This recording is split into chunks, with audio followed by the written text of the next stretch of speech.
Баршаңызға сәлем, каналыма қош келдіңіздер. Абайдың 26 қара сөзі.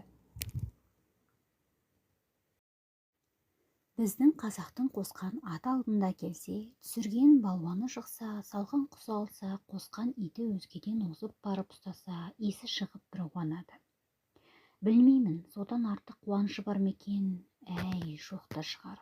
Осы қуаныш бәрі де қазақ қарындастың ортасында бір хайуанның өнерінің артылғанына, я бір бөтен адамның жыққанына мақтанарлық не орны бар?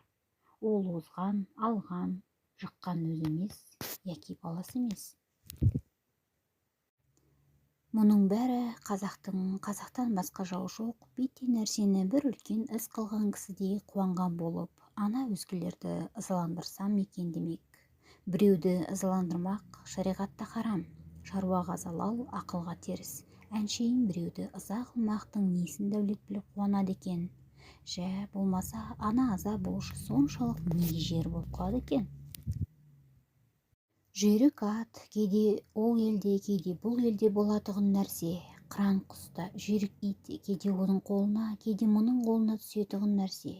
Күшті жігіттер үнемі бір елден шыға ма? Кейде ана елден, кейде мына елден шығады. Мұның бәрін адам өз өнеріменен жасаған жоқ. Бір озған, бір жыққан үнемі озып, үнемі жығып жүрмейді. Соның бәрін де біле тұра, жерге кіргендей болып, я бір арамдығы, жамандығы шыққанды несіне ұялып қорланады екен? Енді осылардан білсеңіз болады. Надан ел қуанбас нәрсеге қуанады.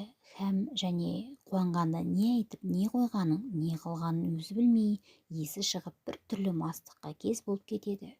Һәм ұялғандары ұялмас нәрседен ұялады, ұяларлық нәрседен ұялмайды. Мұның бәрі надандық, ақмақтықтың. Көңілі көзі жетіп тұрса да, хайуан секілді әуелгі әдетінен бойын тоқтата алмайды. Бір тиянасыздыққа түсіп кетеді, ешкім тоқтатып ұқтырып болмайды. Не жаманшылық болса да бір әдет етсе, қазақ ол әдетінен еріксіз қорыққанда я өлгенде тоқтайды. Болмаса ақылына жеңгізіп, мұным теріс екен деп біліп, ойланып, өздігінен тоқтаған адамды көрмессің. Сіздерге түсінікті болды деп ойлаймын. Назарларыңызға көп рахмет.